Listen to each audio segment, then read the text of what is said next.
बढ़ते हैं अपने। देखिए एक बात आप लोगों को कहना चाहेंगे, टारगेट अपना बनाए रखिएगा 120, तो आप लोगों को कन्फर्म है कि 100 पार तो कर ही जाएँगे। अगर ऊँचा ख्वाब देखते हैं तो अगर उन ख्वाबों में से कोई को तो ख्वाब पूरा ही होगा। अगर 120 का ठाने हैं तो 100 तो पार ही कर जाएँगे। इतना तो आपका टारगेट होना चाहिए। और जितना भी आज पढ़ाया जाएगा उसमें क्या करिएगा, आप लोग या तो लिखिएगा या तो स्क्रीनशॉट लीजिएगा, लेकिन बहुत ही अच्छे से समझिएगा, ठीक है? क्योंकि संस्कृत शिक्षण एक ऐसा सब्जेक्ट है जिसमें आपको अगर अर्थ नहीं आता है तो आप क्या करते हैं, वहीं से 1 नंबर गँवा देते हैं। तो यहाँ से आप लोगों को मिलेगा, हर 1 नंबर मिलेगा। तो क्या करिए, लिखिएगा, लिखने से आपका ज्ञान जो होगा अस्थायी होगा, ठीक है? तो चलिए बढ़ते हैं अपने पहले टॉपिक से।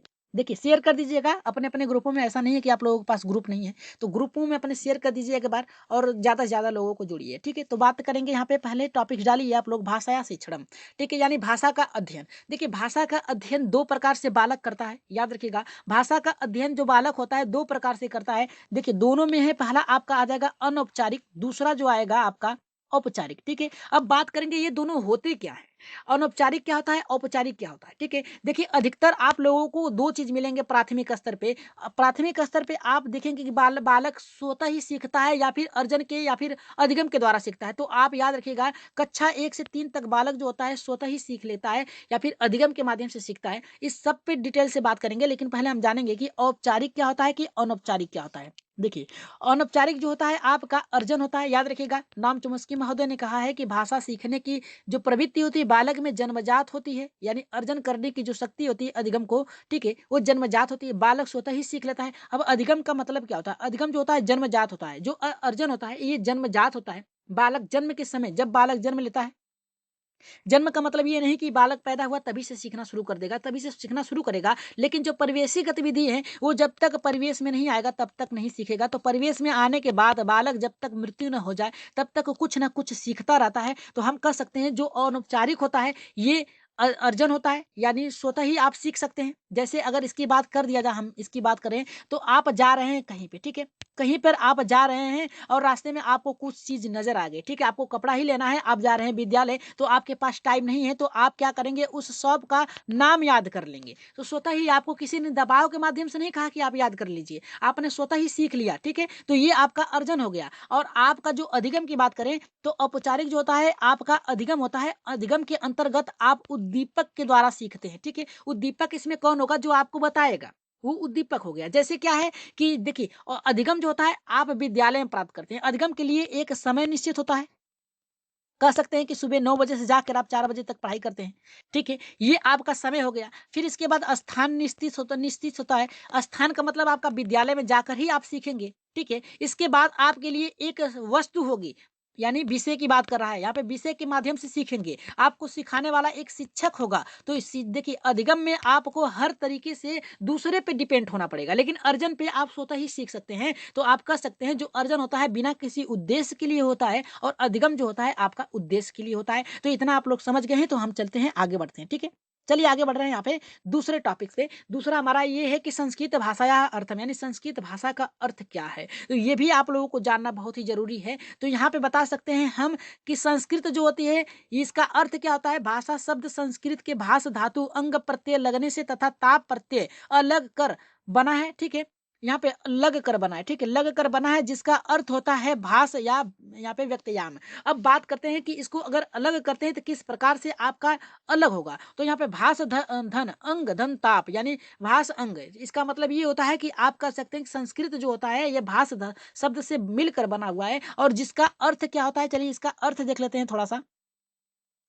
देखिए इसका अर्थ जो होता है यह विचारों और भावों अनुभवों को व्यक्त करने का एक माध्यम होता है। तो आप लोगों को पता है कि जो भाषा होती है, किसी की भी भाषा हो, किसी भी लिपि में लिखी गई हो, ठीक है, किसी भी लिपि में लिखी गई हो, किसी की भी भाषा हो, वो क्या होता है, एक माध्यम होता है, एक जरिया होता है दूसरों तक अपनी बातों को पहुंचाने का। तो आप कह सकते हैं कि यह विचारों और भावों अनुभवों को व्यक्त करने का एक माध्यम है। जैसे क्या है कि आप समाज में रह रहे हैं, समाज में दो भाषाएं आपने सीख लिया। पहली आपने सीखा क्या?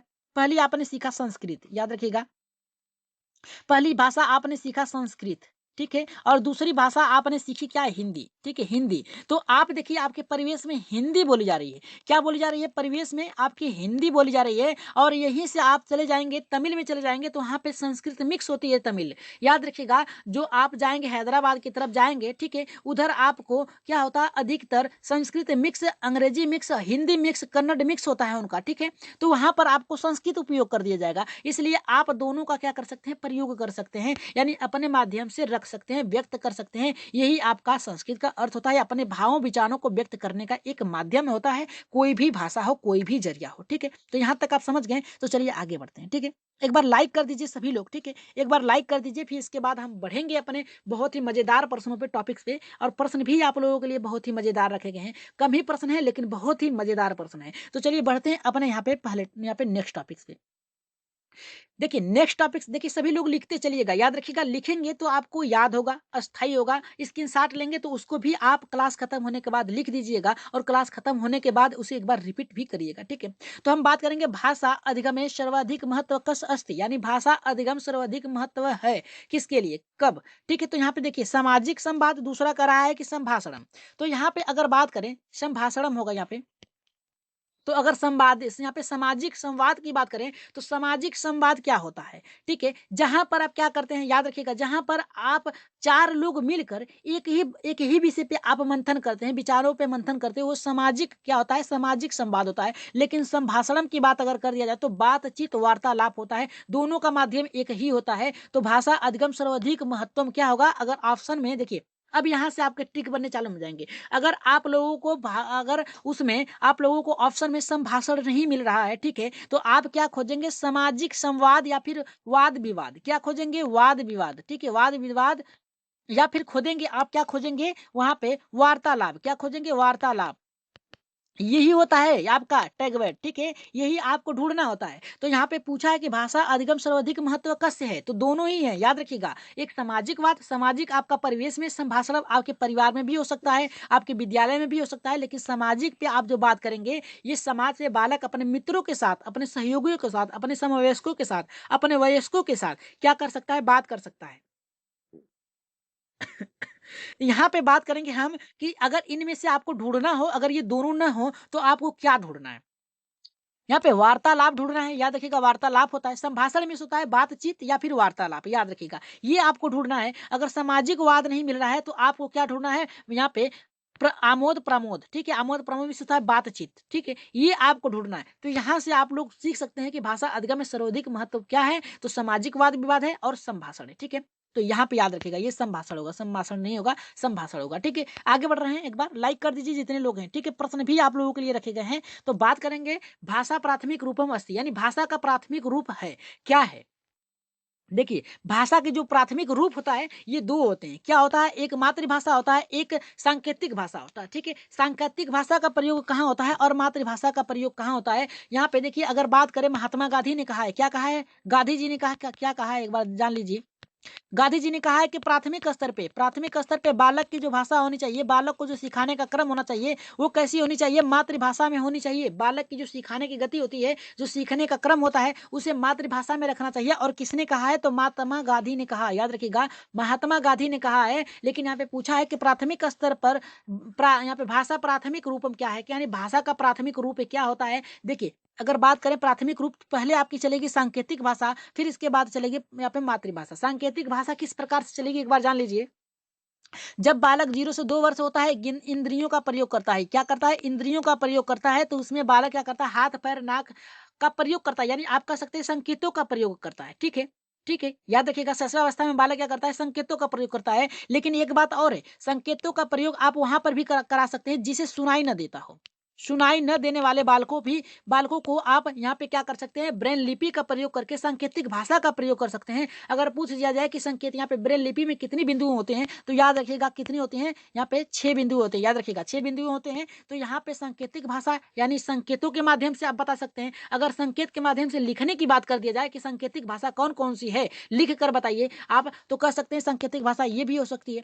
ये भी हो सकती है, आपके प्लस भी हो सकते हैं, माइनस भी हो सकते हैं, गुणे, ये सब सांकेतिक भाषा संकेत हैं, ठीक है? चिन्ह भी हैं, ठीक है? तो आप सांकेतिक भाषा का मतलब होता है इशारों के माध्यम से बता सकते हैं, लेकिन प्राथमिक स्तर पे बालकों को आप मातृभाषा के अंतर्गत ही सिखाएँगे। तो याद रखिएगा, इतना आप लोग स्क्रीनशॉट ले लीजिए, फिर इसके बाद हम अपने आगे बढ़ते हैं।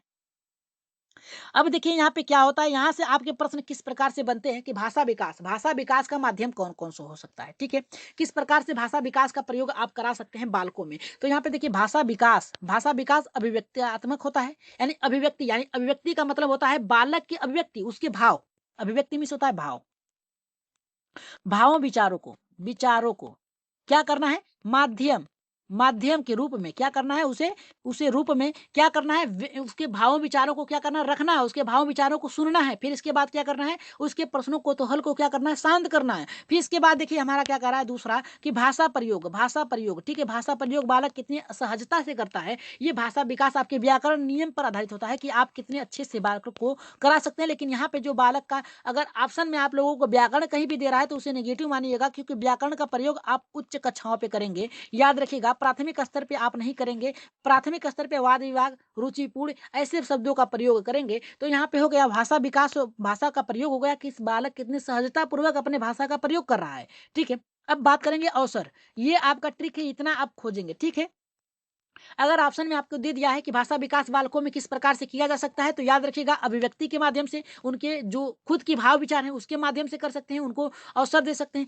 यहाँ पे भाषा प्रयोग, बालक कितने अच्छे से भाषा प्रयोग कर रहा है, किस क्रम में रख रहा है, कैसे रखना चाहिए, किसे नैतिकता के ऊपर रख रहा है। तो ये भाषा प्रयोग अधिकतर आप लोगों को अगर ये दोनों भी मिले और उसमें आपको अवसर मिल जाए, तो आप इन दोनों को काट कर क्या करिएगा, इस अवसर को रखिएगा। वैसे ये तीनों एक साथ नहीं आएंगे। तो भाषा विकास आप करा सकते हैं, अभिव्यक्ति यहाँ पे बालकों की अभिव्यक्ति के द्वारा, भाषा प्रयोग के द्वारा, अवसर के द्वारा आप लोग यही खोजिएगा, ठीक है? यही आप लोगों का एक टैग वर्ड है, ठीक है? इसमें भाषा विकास में ये आपके टैग वर्ड है। अभिव्यक्ति खोजना है ऑप्शन में, आप लोगों को भाषा प्रयोग खोजना है, अवसर खोजना। जितना याद रखिएगा, जितना जितना बालक को क्या करेंगे, बालक को आप क्या करेंगे, अवसर देंगे, बालक उतना क्या करेगा, सहजता पूर्वक सीखेगा, रुचि लेगा, क्या लेगा, रुचि लेगा अपने कार्यों में। तो ये आपके अवसर अधिक ढूंढिएगा, ठीक है? आगे बढ़ रहे हैं यहाँ पे। सबसे जब आपके महत्वपूर्ण जहां से आते हैं उसे थोड़ा सा देख लीजिए, यहां से प्रश्न किस प्रकार से आपके बनते हैं, ठीक है? देखिए भाषा अर्जन, ठीक है? भाषा अर्जन का सिद्धांत किसने दिया है, एक बार याद कर लीजिए। इसमें थोड़े से और हैं, उसको भी बताएंगे हम। भाषा अर्जन की बात किया है, तो भाषा अर्जन का सिद्धांत आपको नाम चोम्स्की महोदय ने दिया है। इन्होंने कहा कि बालक में भाषा अर्जन करने की जो प्रवृत्ति होती है जन्मजात होती है। यानी भाषा अर्जन के ज्यादा से ज्यादा महत्व किसने दिया है, बल दिया है किसने, नाम चोम्स्की महोदय ने क्या दिया है। अब इन्होंने कहा कि बालक किस प्रकार से सीख सकता है। तो आपको ऑप्शन में खोजना है कि भाषा बालकों में भाषा अर्जन का विकास किस रूप में होता है, किस तरह से हो सकता है। तो ऑप्शन में या तो आप परिवार ढूंढिएगा, या तो समाज ढूंढिएगा, या तो मातृभाषा ढूंढिएगा। प्रथम भाषा शब्द खोजिएगा। अनुकरण को हम कह सकते हैं औपचारिकतम, यानी कह सकते हैं अनौपचारिक, यानी स्वतः ही सीख लेना। तो बात करेंगे परिवार से, तो परिवार से बालक भाषा अर्जन किस प्रकार से सीखता है। देखिए, अनुकरण के माध्यम से सीखता है। याद रखिएगा, भाषा अर्जन को हम कह सकते हैं अनुकरण। अनुकरण की श्रेणी में हम इसको रख सकते हैं। याद रखिएगा, परिवार में बालक जो होता है तो उसमें क्या करता है, आपके कार्यों को देखेगा। कभी कभी आप देखिएगा कि आपके घर में अगर छोटा बालक है, जैसे क्रियाएं आप करेंगे वैसे ही कराएगा। जैसे कि अगर आपको विश्वास न हो तो 4 दिन क्या करिए, बालकों के सामने मोबाइल चलाइए आप, ठीक है? अपने बाल छोटे बच्चों के सामने मोबाइल चलाइए, फिर इसके बाद मोबाइल उसके सामने रख के आप चले जाइए। वो देखिए क्या करेगा, दोनों हाथों से क्या करेगा, याद रखिएगा, दोनों हाथों से क्या करेगा, उसे चलाना शुरू सीख लेगा। यानी भले ही कुछ ना कर पाए लेकिन उसमें टिपेगा, यानी कुछ ना कुछ करेगा। तो ये परिवार के माध्यम से अर्जन सीख लेता है। अब समाज की बात करते हैं। थोड़े से जब बालक बड़ा होता है तो समाज में रहता है, उसकी संस्कृतियों को सीख लेता है। जो भी हो परिवेश में, अगर परिवेश में दो भाषा बोली जा रही है तो बालक अनुकरण के माध्यम से क्या करेगा, सीख लेगा, ठीक है? अब बात करेंगे मातृभाषा। बालकों की शिक्षा जो होती है वो मातृभाषा में देनी चाहिए। ये आपके भाषा अर्जन के सिद्धांत के अंतर्गत आते हैं। ये आप खोजिएगा मातृभाषा। और यहाँ पे प्रथम भाषा अगर पूछ देता है ऑप्शन में आप लोगों को कि ये बताइए बालक के प्रथम भाषा कौन सी होती है, तो कहेंगे विद्यालयी भाषा, मातृभाषा, मातृ पिता दोनों की भाषा। आप कह सकते हैं कि उसके पास पड़ोस की भाषा। तो आप वहां पे क्या खोजेंगे, मातृभाषा खोजेंगे, याद रखिएगा, ठीक है? मातृभाषा जब खोजेंगे तो प्रथम भाषा उसकी वही हो जाएगी जो घर में बोली जा रही हैं, वही आपकी आपकी हो जाएँगी क्या प्रथम भाषा और शब्द। यानी जो घर में बोली जा रही है, उसके परिवेश में बोली जा रही है, अगर यहाँ पे मातृभाषा नहीं दिया है तो प्रथम भाषा पे आप देखेंगे, ठीक है? अब बात करेंगे ये सीखता कैसे है? तो अनुकरण के माध्यम से सीखता है यानी अनौपचारिक यानी अर्जन के अंतर्गत आएगा। तो आप लोग को यहाँ से अच्छे से पता चल ही गया होगा कि जो भाषा अर्जन होता है, ये नाम चुमस्की महोदय ने दिया है और इन्होंने क्या कहा है, यहाँ पे परिवार के माध्यम से बालक सीखता है, समाज के माध्यम से सीखता है, यहाँ पे मातृभाषा के माध्यम से सीखता है भाषा बालक। प्रथम भाषा ये जो होता है उसका उसके परिवेश, उसके घर में जो बोली जाती है, उसके प्रदेश में जो बोली जाती है, वो उसका होगा। और अगर यहाँ पे बात करें अनुकरण, तो अनुकरण इन सब में चला जाएगा, ठीक है? तो ये हैं आपके नाम चुमस्की महोदय के भाषा अर्जन के कुछ सिद्धांत। तो ये टैग वर्ड भी आपकी यही है, ठीक है? ऑप्शन में यही ढूँढना भी है। अब बात करेंगे भाषा अर्जनम रूपम किम, यानी भाषा अर्जन के रूप कौन है? तो यहाँ पे बात करेंगे सहज सहज रूपम, याद रखिएगा सहज रूपम होगा यहाँ पे मात्रा होगी एक, यहाँ पे नीचे, ठीक है? सहज रूपम यानी बालक सहजता पूर्वक से क्या करता है, भाषा सीख सकता है अपने परिवेश में, याद रखिएगा, ठीक है? जैसे क्या होता है कि देखिए अर्जन जो होता है उस पे दबाव आप नहीं डाल सकते हैं, याद रखिएगा, आप उसमें दबाव नहीं डाल सकते हैं, ठीक है? और जो अधिगम होता है उस पे आप दबाव डालते हैं। जैसे क्या है कि आपका एग्जाम है, ठीक है? तो हम आपको बता रहे हैं, ठीक है? तो ये देखिए अधिगम है, ठीक है? लेकिन आपने एकाएक मोबाइल खोला और तुरंत बिना हमारे कहे ही आपने क्या किया, सीख लिया, ठीक है? सीख लिया। ऐसे अभी कर सकते हैं, आप पुस्तक उठाएँ, आपने सीख लिया अनावश्यक, जो आपके पेपर में ना आए, आप उसे याद कर लिए, ठीक है? तो वो आपका अर्जन हो गया, बिना किसी उद्देश्य के सीखना आपका अर्जन होगा और उद्देश्य के लिए सीखना ही आपका अधिगम कहलाएगा। तो भाषा अर्जन रूपम किम है, तो सहजतापूर्ण है। यानी भाषा अधिगम की प्रक्रिया भाषा सीखने के लिए अनौपचारिक तरीकों का बालक प्रयोग कर सकता है, याद रखिएगा। यानी बालक भाषा अर्जन में क्या करता है, अनौपचारिक तरीके से सीख सकता है। जैसे क्या होता है, घर से विद्यालय जाने में बहुत सी वस्तुओं को बालक दिखेगा और उसे स्वतः ही सीख लेगा, ठीक है? आगे बढ़ रहे हैं। अब यहाँ से आपके प्रश्न किस प्रकार से बनते हैं और हर बार बनते हैं। अभी देखिए जो प्रश्न आएगा, जो टॉपिक्स बनाए गए हैं, वहाँ से आप लोगों को किस प्रकार से प्रश्न आते हैं। संस्कृत में भी आएँगे, आप लोगों को वही शब्द आपको हिंदी में भी आएँगे, वही जो प्रश्न होगा वही आपके बाल विकास में भी आएँगे और वही जो होगा आपका पर्यावरण में भी आएँगे और उनको इस तरीके से शामिल किया गया है कि आप चारों में उसका प्रयोग कर सकते हैं। तो बात करेंगे संस्कृत, यहाँ पे कह रहा है संस्कृत शिक्षणम विविधि, यानी संस्कृत शिक्षण के प्रकार, ठीक है? तो बात करेंगे परंपरागत, दूसरा करा है पाठशाला, तीसरा गुरुकुल और चौथा करा है कि प्राचीनता। ठीक है? तो अब बात करेंगे परंपरागत, ठीक है? परंपरागत होता क्या है? परंपरागत होता क्या है? एक बार कमेंट करिए तो आप लोग जल्दी से। जी, एक बार कमेंट करिए फिर इसके बाद हम आगे बढ़ रहे हैं, ठीक है?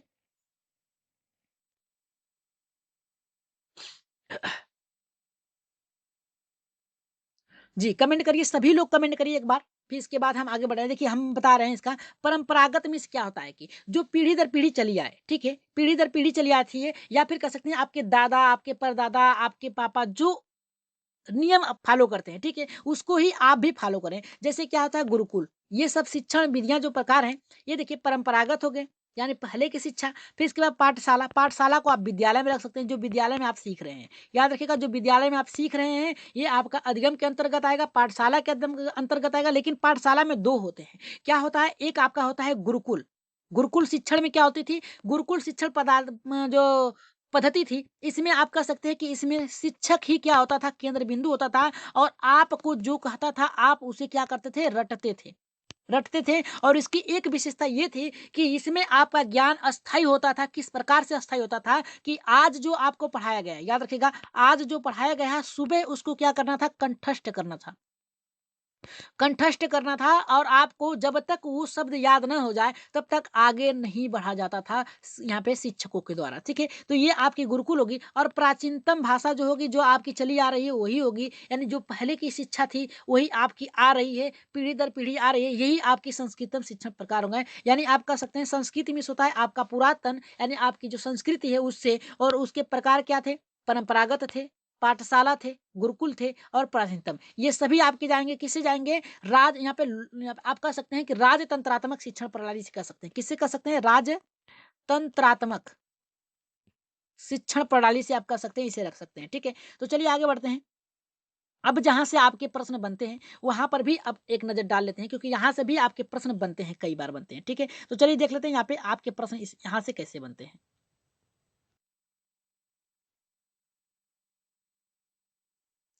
जी, यहाँ पे देखिए क्या कर रहा है, भाषा अधिगम। भाषा अधिगम क्या है?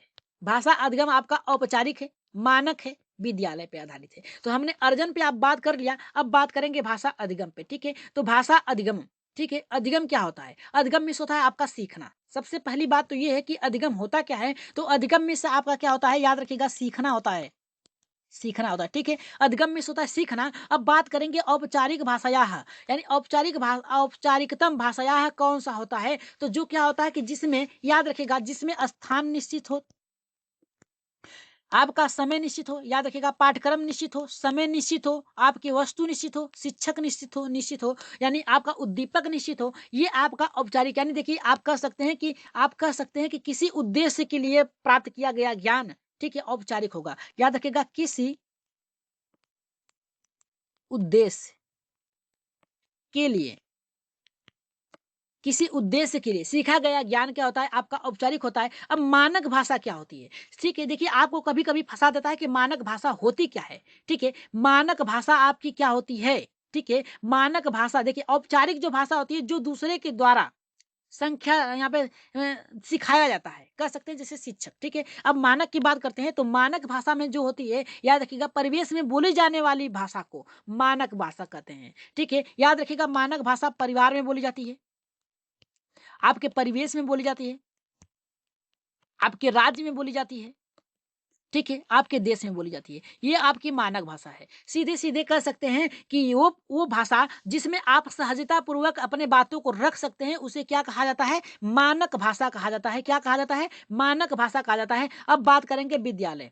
अब देखिए, विद्यालय की बात कर दिया जाए, तो विद्यालय में आप इन सभी को सीखते हैं। क्या सीखते हैं? इन सभी को सीखते हैं। किसके द्वारा आप सीखते हैं? याद रखिएगा, शिक्षक के द्वारा आप सीखते हैं। तो यहाँ से आप लोगों को याद रखना है कि अगर ऑप्शन में दे दिया जाए कि अधिगम के स्वरूप कौन-कौन से हैं, तो आप कह सकते हैं औपचारिक है, मानक भाषा है, विद्यालय है, ठीक है? और मानक भाषा की बात किया जाए तो अधिकतर आपको पूछता है, तो मानक भाषा का अगर मानक भाषा आपको कहीं नहीं नज़र आ रही है, तो आप बस ये याद रखिएगा कि मानक भाषा जिसमें आप याद रखिएगा, जिसमें जिसमें आप सहजता सहजता सहजता पूर्वक क्या करते हैं, पूर्वक का क्या करते हैं, आप बोल-चाल सकते हैं, यानी बात कर सकते हैं, ठीक है? पूर्वक बोल सकते हैं, ये आपकी मानक भाषा हो सकती है, ठीक है? आपके परिवेश में, आपके घर में जो बोली जाती है भाषा, ये मानक भाषा हो सकती है। अगर कह दिया जाए कि बालकम शिक्षकम किम, अगर कह सकते हैं, अगर हिंदी में इसको बताया जाए कि बालक को कैसी शिक्षा दे, किस आधार पे शिक्षा देनी चाहिए, तो बालक को उसके मानक भाषा के अनुरूप देनी चाहिए, यानी मातृभाषा के रूप में कह सकते हैं, ठीक है? तब आगे बढ़ते हैं अपने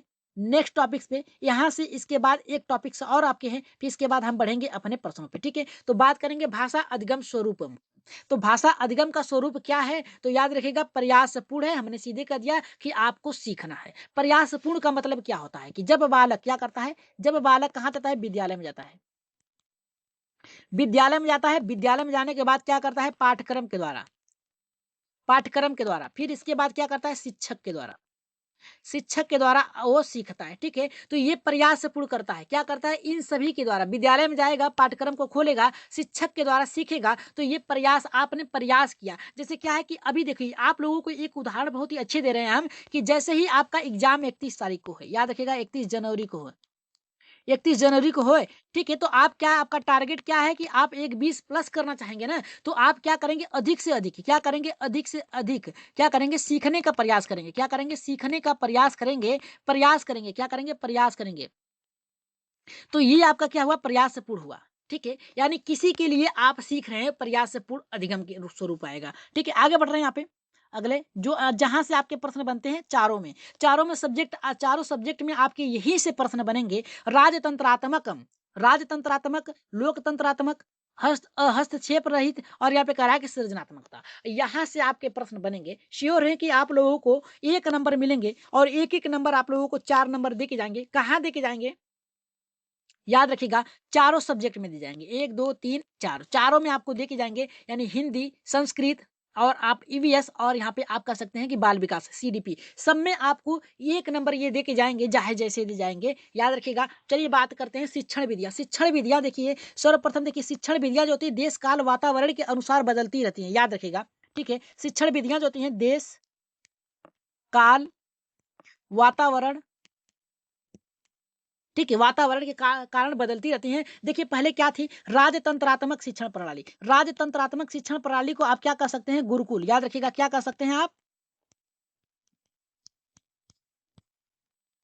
ठीक है, गुरुकुल शिक्षण प्रणाली कह सकते हैं। अब राजतंत्रात्मक शिक्षण प्रणाली में क्या होता था कि उसके केंद्र में कौन होता था? शिक्षक होता था, ठीक है? इसे शिक्षक केंद्रित प्रणाली भी कहा जा सकता था। इसमें क्या था कि जो छात्र होता था उसको प्रश्न पूछने का अधिकार नहीं था, यानी कंठस्थ पे बल देता था और इसमें क्या था कि बालक मूर्त रूप से सुनता था। जो गुरु सिखाता था उसे केवल सुनता था और इसके केंद्र में कौन होता था? आप कह सकते हैं कि शिक्षक होता था और इसे इसलिए राजतंत्रात्मक शिक्षण प्रणाली को आप कह सकते हैं शिक्षक केंद्रित प्रणाली। अब बात करेंगे लोकतंत्रात्मक शिक्षण प्रणाली, इसके केंद्र में कौन होता है?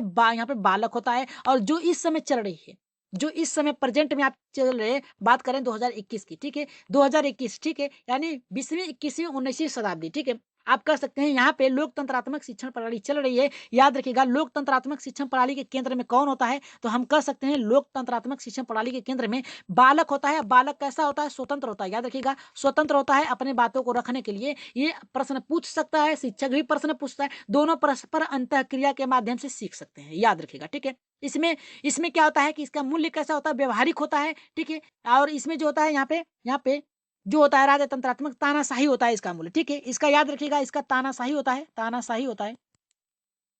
तानाशाही होता है और यहाँ पे व्यवहारिक होता है, ठीक है? व्यवहारिक होता है, बालक के अनुसार चलता है। तो यहाँ पे याद रखिएगा राजतंत्रात्मक में शिक्षक केंद्रित भी होता है और लोकतंत्रात्मक में बालक केंद्रित होता है। अब बात करेंगे जहाँ से आपके प्रश्न बनने के चांस है, अहस्तक्षेपम मतलब क्या है कि जहाँ पर बिना किसी रुकावट के आपको सीखा जा सके। जैसे कह सकते हैं आप इस समय पढ़ रहे हैं मोबाइल के माध्यम से, ठीक है? मोबाइल के माध्यम से पढ़ रहे हैं, इसमें आपको कोई रोक नहीं सकता। जब चाहें आप क्लास छोड़ के जा सकते हैं, जब चाहें क्लास को देख सकते हैं, बार-बार देख सकते हैं, 50 बार देख सकते हैं। हम हमें चाहे तो आप 50 बार बुलवा सकते हैं, क्या कर सकते हैं, बार-बार रिवीजन करेंगे तो बार-बार हम एक ही वर्ड को बोलेंगे, यानी आप जितनी बार चाहेंगे हमसे गवा सकते हैं, ठीक है? तो ये होता है आपका बिना रुकावट के आप सीखें, उसे अवरोध रहित या पे सहयोग कहते हैं, ठीक है? सहयोग से। तो बात करेंगे सृजनात्मकता, सृजनात्मक मतलब होता है कंप्यूटर के द्वारा सीख रहे हैं, पुस्तक के द्वारा सीख रहे हैं, नए-नए ज्ञान के द्वारा सीख रहे हैं, ट्रिक के माध्यम से सीख रहे हैं, ठीक है? ट्रिक के माध्यम से सीख रहे हैं। तो ये जो होता है आपका सृजनात्मकता यानी नए-नए कार्यों को करना, ये आपके शिक्षण विधियों के अंतर्गत आएगा। तो चलिए आगे बढ़ते हैं अपने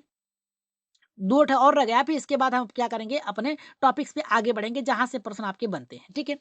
तो बात करेंगे निधनात्मकता। देखिए निधनात्मक होता क्या है? देखिए कमियों का पता लगाना, याद रखिएगा कमियों का पता लगाना या कमियों को खोजना, ये आपका निधनात्मक होता है। किसी भी बालक की कमियों दूर करने से पहले कमियों का पता लगाया जाता है, फिर इसके बाद कमियों को दूर करने का उपचार किया जाता है। तो यहाँ पे निधनात्मक में बस आप ये याद रखिएगा जो निधनात्मक होता है ये कमियों का पता लगाया जाता है, ठीक है? कमियों का पता लगाया जाता है और उपचारात्मक जो होता है, कमियों को दूर करने के लिए किया जाता है। जैसे क्या होता है कि आप देखते होंगे कि आपके पेट में कोई अगर गड़बड़ी है, याद रखिएगा कोई गड़बड़ी है, तो आप डॉक्टर के पास जाएँगे, तो आपको चेकअप करने के लिए भेजेगा और चेकअप करने के बाद जब रिपोर्ट आएगी, तो रिपोर्ट के आधार पे क्या करेगा, आपका इलाज करेगा, वो आपका क्या हुआ, उपचारात्मक होगा। जो रिपोर्ट तैयार होगी, वो आपका क्या हुआ, निदानात्मक यानी कमी का पता लगाना आपका क्या हुआ, यहाँ पे निदानात्मक हो गया और जो कमी को दूर किया जाता है, ठीक है, उपचारात्मक होता है। तो इतना याद रखिएगा कि जो निदानात्मक होता है उपचारात्मक से पहले आता है, ठीक है?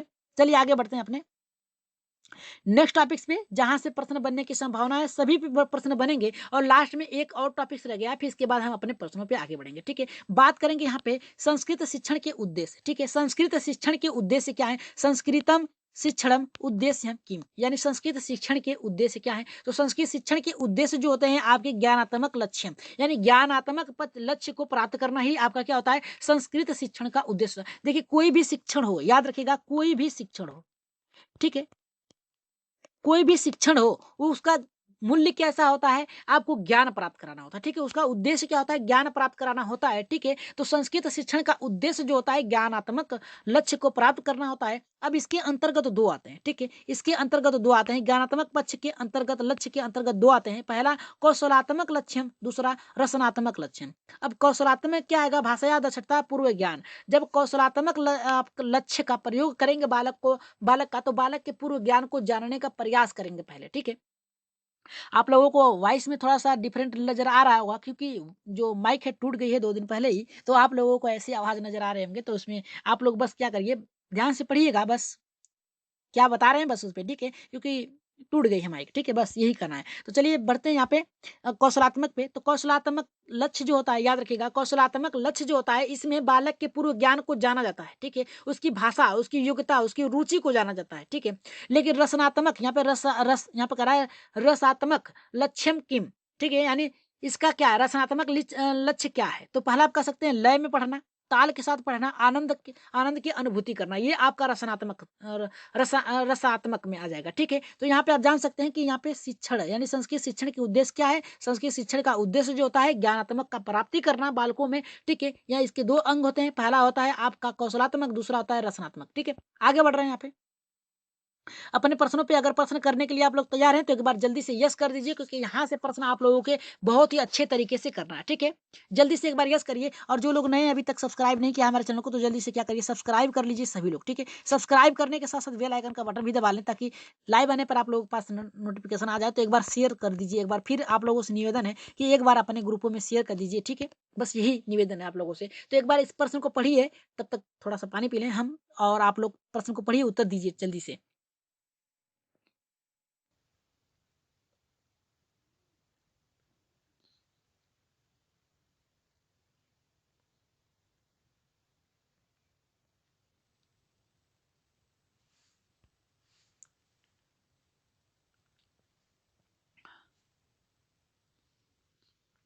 जी, चलिए देखते हैं यहाँ पे क्या कह रहा है हमारा यहाँ पे पहला प्रश्न, ठीक है? पहला प्रश्न हमारा कह रहा है कि संप्रेषणात्मक भाषा शिक्षणे उपयोग रूढ़ि शब्दों यथासंगत यथासूचक। कह रहा है कि संप्रेषणात्मक भाषा शिक्षण में उपयोग रूढ़ शब्दों का यथार्थ संगत यथासूचक है। कौन-सा है? पहला यहाँ पे देखिए क्या कह रहा है कि कोशयोस कोशस्योग पयोगम अर्थम च, दूसरा कह रहा है कि अर्थ रूपम च, दूसरा कह रहा है कि ध्वनि शास्त्र व्याकरण च, तीसरा कह रहा है व्याकरण ध्वनियम च।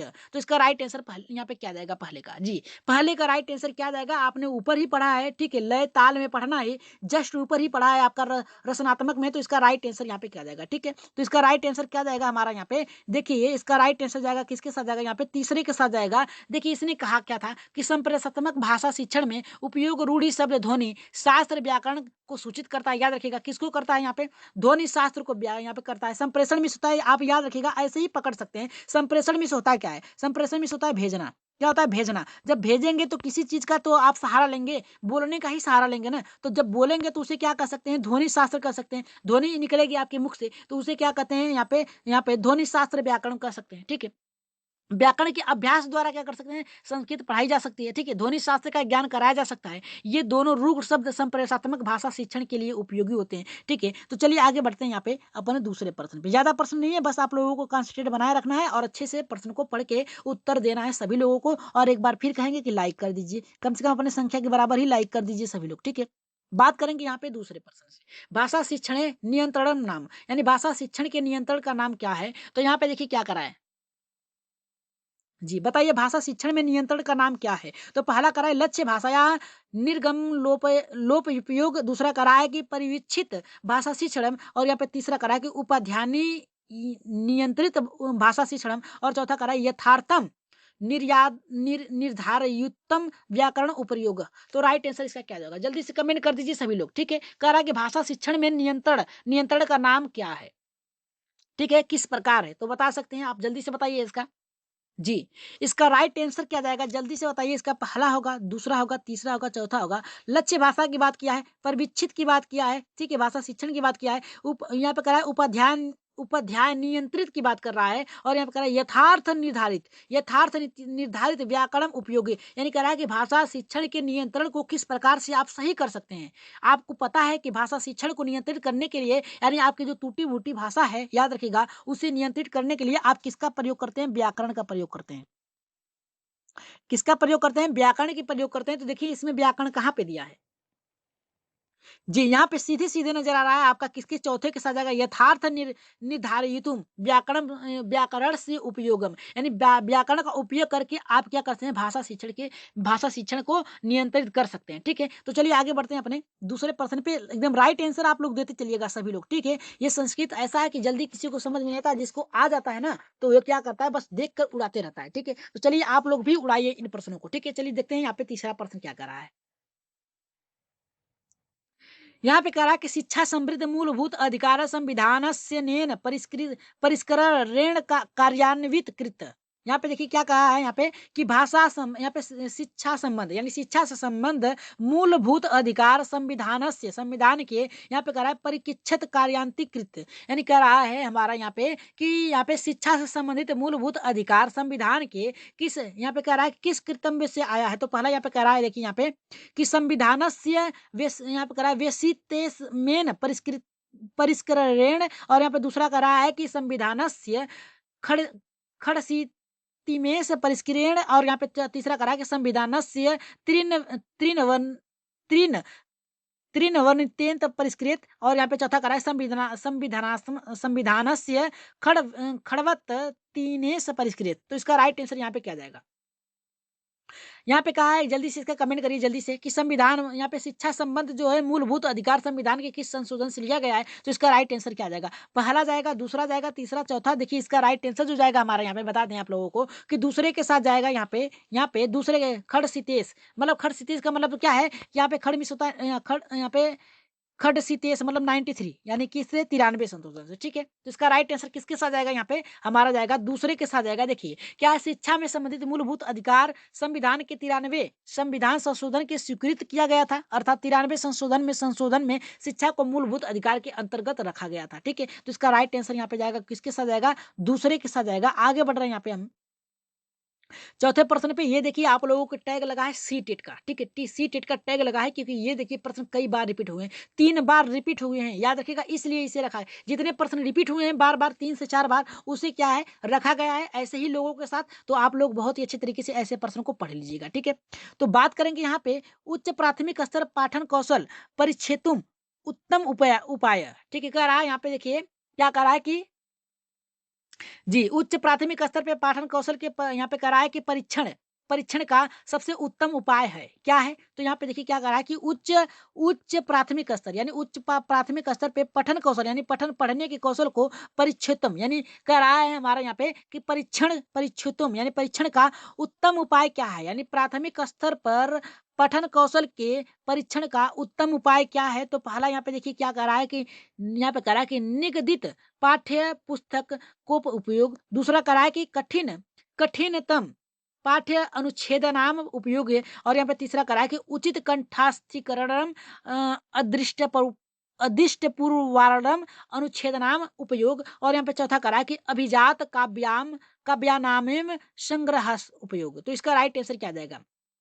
कर आए यहाँ पे कि नित्य दित पाठ्य पुस्तक का उपयोग यानी रोज रोज पाठ्य पुस्तक का उपयोग करें। दूसरा करा है कि कठिन कठिन कठिन पाठ के उपयोग शब्दों का अर्थों को उपयोग करें। यहाँ पे करा है उचित कांठन यानी एक अच्छे तरीके से दृष्टिपूर्वक या दृष्टिपूर्वक अनुच्छेदनाम उपयोग यानी उसके अनुच्छेदों को प्रयोग करें। और करा है कि अभिजात का व्यायाम संग्रह यानी उनके जो शब्द हैं उसको लिखने के लिए कहे। तो इसका राइट आंसर यहाँ पे क्या जाएगा जी, इसका राइट आंसर आप लोग देख सकते हैं कि यहाँ पे करा है यहाँ पे करा है उचित कंठाष्टीकरण करा के दृश्यनाम अनुच्छेदम उपयोग। तो इसका मतलब है कि प्राथमिक जो उच्च प्राथमिक